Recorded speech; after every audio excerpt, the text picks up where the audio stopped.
Hello and welcome to the Two Ball Brothers on a Microphone podcast. This is your host, Danny Ryan, with my co-host, Tommy Ryan. Hey, Tommy Ryan. Hey, Danny Ryan. How are you doing? Fantastic. Whoa. I just came off of a latte, so. Oh, good. Good. So you came up a lot. A 2 o'clock latte is pretty late for me. Oh, really? Yeah. So you're not going to be able to sleep tonight then, huh? I'm at the homeless shelter, so I don't have to sleep. Oh, good. So you're going to head over there tonight? Yeah. Get a lot of work done when I go there. Anybody else from Three Will going with you? No, not this time, but Okay. I'm going to let people know to see if anyone else wants to join me next time around. Nice, Yeah, very nice. yeah. Thanks for going to do that. That's Mhm. That's great stuff. So a quick topic today. Last time I'm going through the Yoast training, and I just wanted to share something that I picked up that I thought was, and I've heard this in various different types of formats, but it was just something good that I'm using to really think about what content we're creating for our website. And something that I picked up that I wanted to sort of walk through with you to talk about. And the concept is and again, this can come in any number of different formats, but there are 4 different intent types. So there's navigational intent, there's informational intent, there's commercial intent, and there's transactional intent. And I want to talk about these different intents that people have, and how that fits into what content that you have up on your website, and how do you address these. Basically, the look, you want to create content based on these different types of intent. So the first one is navigational intent, and I'll just talk you through, like, you're searching for the homepage for Three Will, and so you type in Three Will, and back comes the homepage for Three Will. So it's threewill.com. You click on it, you go there. Your search intent is just navigational. You're just trying to find something on the web. And there's really, for content for that, it's typically your homepage. It's typically a place that you're going to, or making it easier if there's a certain contact us page, or a certain place where if somebody, for navigation purposes, you want to make it very clear for them to how to find that specific thing. Right, So, where it shows up as kind of sub links underneath the main hit on Google search. Yeah. And so there's so that's the first one. That's the easy one to get to understand as far as that one goes. And I'll relate this, and we can relate this like to maybe buying your Model 3 Tesla. And talk through the whole process, and we'll walk through it maybe with that. Okay. And I know it's a little different where you don't go to a dealership or anything like that, but you probably went through a lot of these intents. And so and this is a process that people go through in order to go. It's sort of like the buying process months ahead, and what people end up doing. And so you want to create the content for that. The second one, which is everybody's used to, which is creating informational content. We have a lot of informational content. So somebody's trying to learn something. So, we have a blog that has lots of content around, do you want to learn how to do something? And so people will typically, as part of the buying process, want to go do research on the subject. So, so we'll reflect on that. For us, we just put a little people learning about Office 365, learning about intranets, learning about how to do different things. So they're learning about how do I migrate off of Jive and to Office 365. They're reading up, and they're sort of learning about it. They want to learn about it first before they go and engage a partner, or they're trying to learn about it themselves to see if they can do it themselves. Yeah, kind of qualification. Yeah.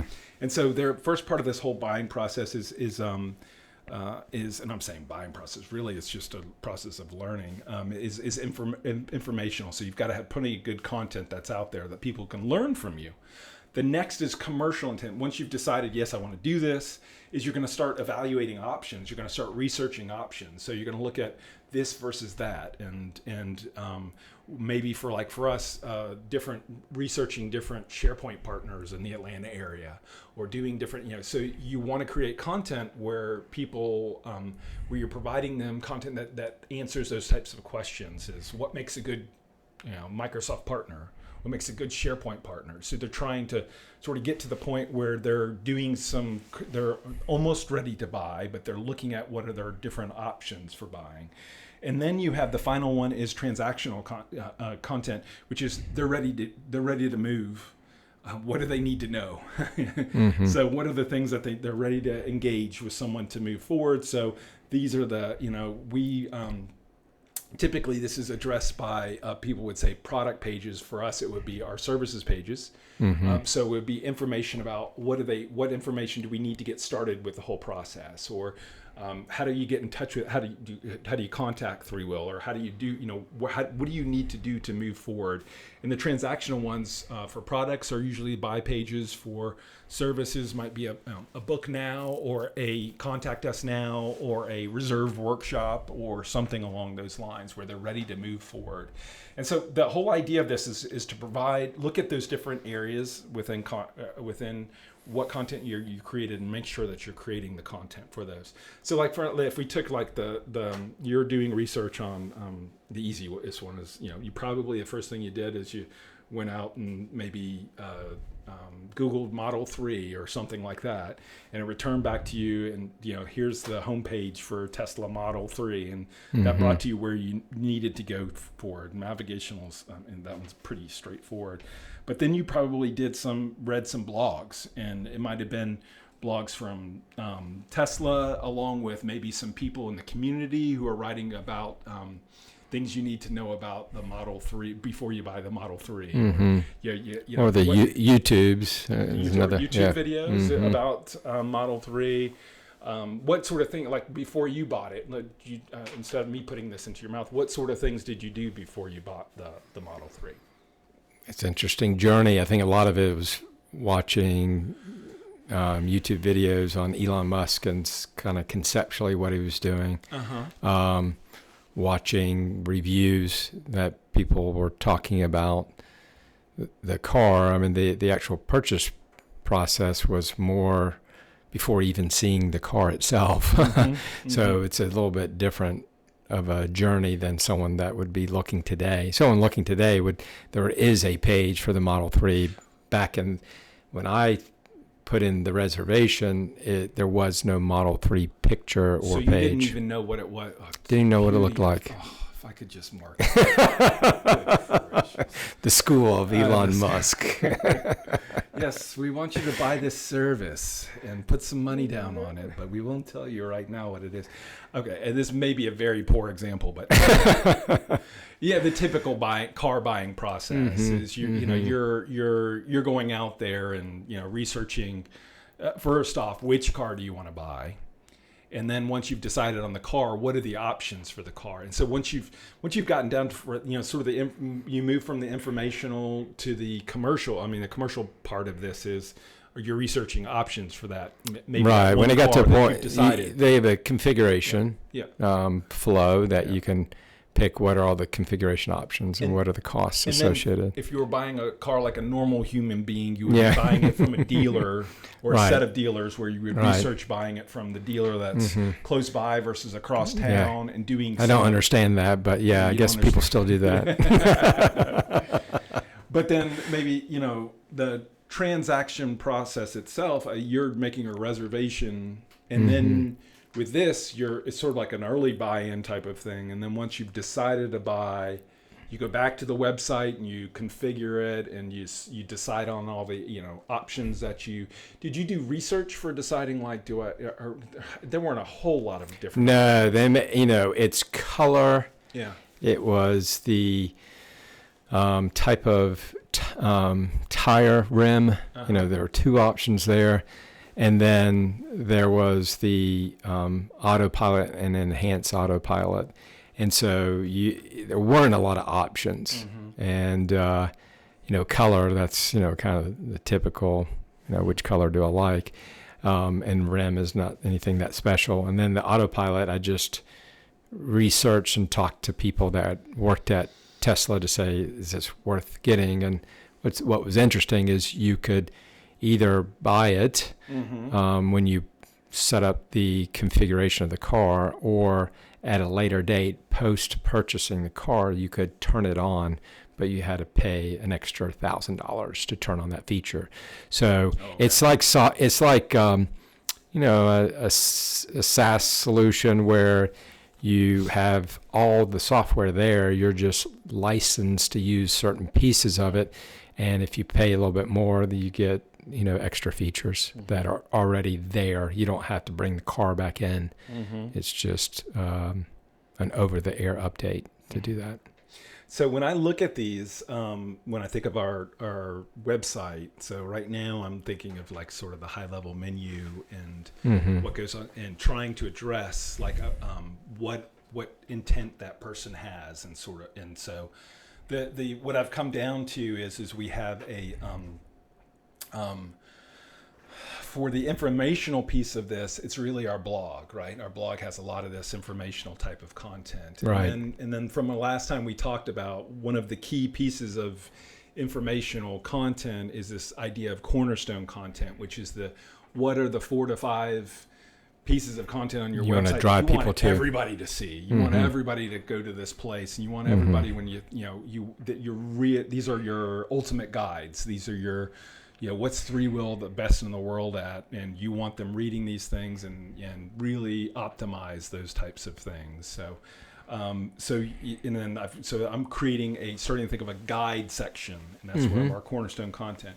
Our product pages, which is usually where you're researching options and you're engaging, the sort of last 2 steps of this, are our services pages. So those are the ones that you're in services, along with I've got to tie in our workshops, which are like the first piece of our services, along with our accelerators or our tools, which is like our sizing tool and those types of things.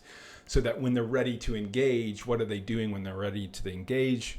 They're going to, go download this tool and take the first step in the sizing process. And so I'm trying to sort of think about this whole, this entire process where, and it's funny how this plays out. Again, I get people who reach out to us and they already know everything. Right.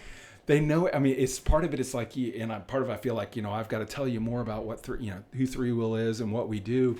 And they're like, we're done. We're past that. We're past that. Yeah. We know who your competitors are. We know what you do. We know how you're different.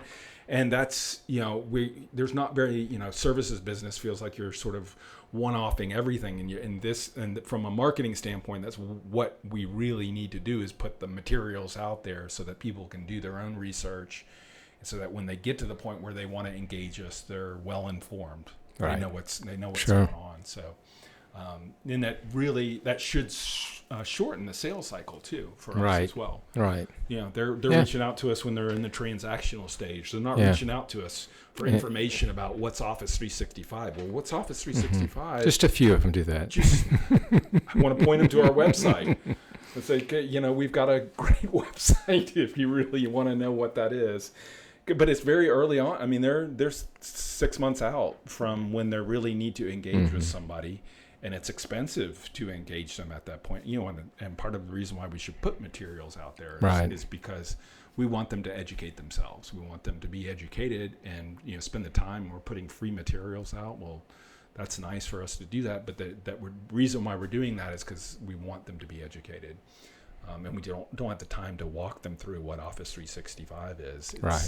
Unless they want to pay us for us, which they don't want to pay us for this, right? Most of the time they don't want to pay us for it.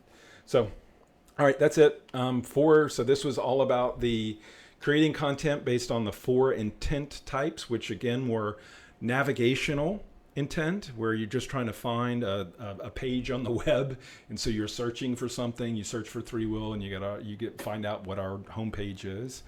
Informational, that is, you're trying to learn about something, so you're trying to do some research, trying to spend some time learning before you buy anything. So you're going out there and finding out what you need to about how to be do the proper due diligence and research around what you want to do. Then there's commercial, where you're at the point where you might have narrowed down the options for routes that you can go, and so you're researching options, and then even within a particular option, there may be different decisions that you need to make with that. So that's you want to have plenty of materials around commercial intent.